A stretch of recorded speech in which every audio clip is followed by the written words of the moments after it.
Hi children, today we are discussing transcription. It is the first process of protein synthesis. During transcription, DNA converts into RNA and it takes place in nucleus. After transcription, RNA moves to cytoplasm for protein synthesis. Replication takes place in large part of DNA, whereas transcription occurs at particular gene for gene expression. The area where transcription takes place is called transcription unit. The transcription unit consists of three regions.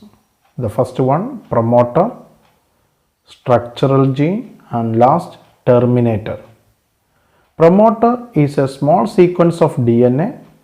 From this region, RNA polymerase bind and transcription start. In this region consists of adenine and thymine. So this region is called Tata box. പ്രൊമോട്ടറിൽ അഡിനിനും തൈമിനും ആയിരിക്കും കൂടുതൽ കാണുക, അതുകൊണ്ടാണ് ഇതിനെ Tata box എന്ന് വിളിക്കുന്നത്. In prokaryotic cell TATA box is called Pribnow box, whereas in eukaryotic cell TATA box is called Hogness box. Prokaryotic സെല്ലിലെ TATA ബോക്സിന് പ്രിപ്നോ box എന്നും യൂക്യാരിയോട്ടിക് സെല്ലിലെ ടാറ്റ ബോക്സിനെ ഹക്നോബോസ് എന്നാണ് വിളിക്കുന്നത്. Then where is the location of promoter? Promoter located upstream, that is 5' end of coding strand and 3' end of template strand. The another one sequence is called terminator. It is the sequence where transcription stops. It locates downstream, that is 3' end of coding strand and 5' end of template strand. I repeat, promoter is the sequence located upstream, that is 5' end of the coding strand and 3' end of the template strand. Similarly, the terminator locates downstream, that is 3' end of coding strand and 5' end of template strand. Let us move to the next one, structural gene. Structural gene is also called cistron. Cistron is the region where RNA synthesized and followed by protein synthesis taking place. സിസ്ട്രോണിലാണ് RNA സിന്തസിസും protein സിന്തസിസും നടക്കുന്നത്. In prokaryote polycistronic condition is present, whereas in eukaryote monocistronic condition is present. We can understand this polycistronic and monocystronic through a simple example. In eukaryotic cell, the lactose is digested by enzyme called lactase. This lactase, for production of lactase, protein synthesis taking place from single structural gene.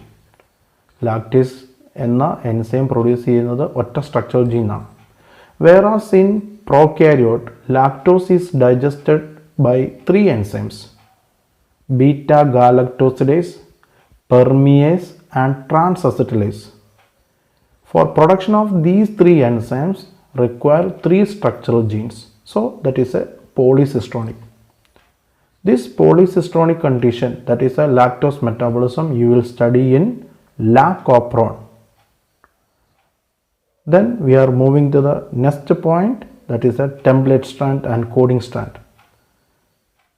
3' to 5' end of the structural gene is called template strand. Structural gene 3' തൊട്ട് 5' എൻഡിനെയാണ് template strand വിളിക്കുക. The new RNA strand is complementary to template strand. RNA strandന്റെ nitrogen base template strandന് complementary ആയിരിക്കും. Look at this diagram. See, there is one example given. In that DNA, the template strand consists of nitrogen bases are ATGC, ATGC and ATGC. See, after transcription that RNA consists of, what are the nitrogen bases? UACG, UACG and UACG. See, here instead of thymine, that is given uracil. As you all know, in RNA there is no thymine, so there is a uracil. നമുക്ക് ഈ ഫിഗറിൽ കാണാൻ പറ്റും template സ്ട്രാൻഡിന് complimentary ആയിട്ടാണ് പുതിയ RNA ഉണ്ടായിരിക്കുന്നത്. അതായത് template സ്ട്രാൻഡിൻ്റെ nitrogen ബേസിന് complimentary ആയിട്ട്. എവിടെയൊക്കെ അഡിനിനുണ്ടോ അവിടെ തൈമിൻ വരില്ല, യുറാസിൽ. എവിടെയൊക്കെ ഗ്വാനിനുണ്ടോ സൈറ്റോസിൻ, അതുപോലെ. പക്ഷേ ഒരു എക്സെപ്ഷണൽ കേസ്, അഡിനുള്ളിടത്തെല്ലാം യുറാസിലേ വരത്തുള്ളൂ. അപ്പോൾ ഇതിൽ നിന്നും നമുക്ക് പറയാൻ പറ്റും എന്താണ് കോഡിംഗ് സ്ട്രാൻഡ്. RNAയിൽ കാണുന്ന അതേ സീക്വൻസ് തന്നെയാണ് കോഡിംഗ് സ്ട്രാൻഡിൽ കാണുന്നത്. ഒറ്റ വ്യത്യാസം, തൈമിന് പകരം യുറാസിലാണ്. അതുകൊണ്ടാണ് ആ സ്ട്രാൻഡിനെ കോഡിംഗ് സ്ട്രാൻഡ് എന്ന് വിളിക്കുന്നത്. ഒന്നുകൂടെ പറയുന്നു, RNA സ്ട്രാൻഡിൽ കാണുന്ന അതേ സീക്വൻസ് തന്നെയാണ് സ്ട്രക്ചറൽ ജീനിലെ കോഡിംഗ് സ്ട്രാൻഡിൽ കാണുക. ഒറ്റ വ്യത്യാസം, എവിടെയൊക്കെ തൈമിനുണ്ടോ അവിടെയൊക്കെ യുറാസിൽ വരും. അപ്പോൾ പരീക്ഷയ്ക്ക് ഒരു DNA തന്നിട്ട് അതിൻ്റെ RNA എഴുതാൻ ചോദിച്ചാൽ നമുക്ക് വളരെ ഈസി ആയിട്ട് എഴുതാൻ പറ്റും. ആ തന്നിരിക്കുന്ന DNAയുടെ കോഡിംഗ് സ്ട്രാൻഡ് എന്ന് പറയുമ്പോൾ നമുക്കറിയാം 5' to 3' എൻഡാണ്. അതുപോലെ താഴേക്ക് ഇറക്കി എഴുതിയിട്ട് അതിൽ ന്യൂക്ലിയോട്ടൈഡ് എല്ലാം എഴുതാം. എവിടെയൊക്കെ തൈമിനുണ്ടോ അവിടെ യുറാസിൽ എഴുതിയാൽ മതി. എവിടെയൊക്കെ തൈമിനുണ്ടോ അവിടെയൊക്കെ യുറാസിൽ എഴുതുമ്പോൾ നിങ്ങൾക്ക് RNA ആയി. ഞാൻ പറഞ്ഞത് മനസ്സിൽ വെക്കുക. ഒരു DNA തന്നിട്ട് RNA എഴുതാൻ ചോദിച്ചാൽ ആ DNAയുടെ കോഡിംഗ് സ്ട്രാൻഡ്, അതായത് 5' to 3' എൻഡ് അതുപോലെ താഴേക്ക് എഴുതി അവിടെ തൈമിനുള്ളിടത്തെല്ലാം യുറാസിൽ എഴുതി കഴിഞ്ഞാൽ നിങ്ങൾക്ക് വളരെ ഈസി ആയിട്ട് അതിൻ്റെ RNA എഴുതാൻ പറ്റും. So let us move to the elongation process. Look at this diagram. RNA polymerase, they move along the DNA strand. RNA polymerase ആ DNAയുടെ ടെംപ്ലേറ്റ് സ്ട്രാൻഡിൽ മൂവ് ചെയ്യുമ്പോൾ ടെംപ്ലേറ്റ് സ്ട്രാൻഡിന് കോംപ്ലിമെൻ്ററി ആയിട്ടുള്ള നൈട്രജൻ ബേസ് ഒന്നൊന്നായിട്ട് ആഡ് ചെയ്യുന്നു. ഈ ribose nucleotide add 1 by 1 is called, we can say, elongation. This process is catalyzed by enzyme called RNA polymerase. When this RNA polymerase reach at terminator, the transcription will be stopped. These all processes are similar in both prokaryote and eukaryote except two things. Point 1.